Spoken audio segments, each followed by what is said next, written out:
تتنافس اليوم مجموعة من الفرق الرياضية حتى يحصلون على لقب الدوري والكاس في نهاية المطاف. كل فريق يقدم أحسن ما عنده من استعداد وجاهزية ولياقة وتدريب وغيرها من الأمور بس حتى يحصلون على كاس الدوري في نهاية المطاف. هي هاي الحياة، فوز وخسارة. اللي كان مستعد راح يفرح فرحة والقاع ما راح يشيله، واللي خسر يضوج ويبكي لأن ما قدم في هذه المسابقة وبالتالي راح يندم ويعض على أصابع الندم. احنا الآن مقبلين على مسابقة جوائزها كثيرة ما لا عين رأت ولا أذن سمعت. مدة هاي المسابقة 30 يوم أو أقل من 30 يوم، ومدتها من وقت الإمساك فجرا حتى أذان صلاة المغرب. اللي يفطر متعمد بهذه المسابقة إما أن يطعم 60 مسكين أو يصوم شهرين متتابعين. خصمك في هذه المسابقة هو الشيطان ومن لف لفه ويريد يفوز عليك بكل الطرق والوسائل. دير بالك من عده. شروط المسابقة هواي، خلونا نختصر على بعض النقاط. عدم الأكل والشرب، عدم تعمد الكذب على الله ورسوله والمعصومين، عدم الالتماس في الماء، عدم استنشاق الغبار الغليظ، عدم البقاء على الجنابة حتى طلوع الفجر متعمد،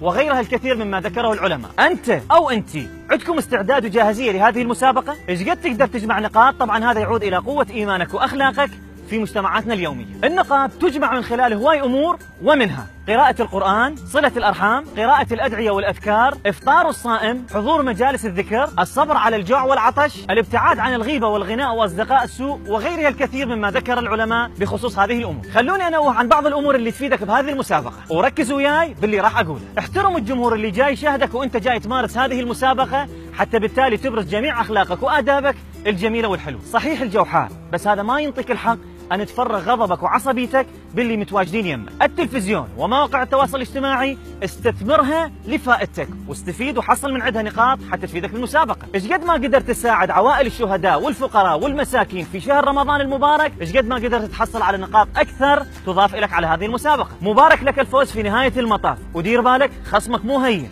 خصمك قوي عنده احتراف زمني في تسديد الذنب إلى شبكة النفس.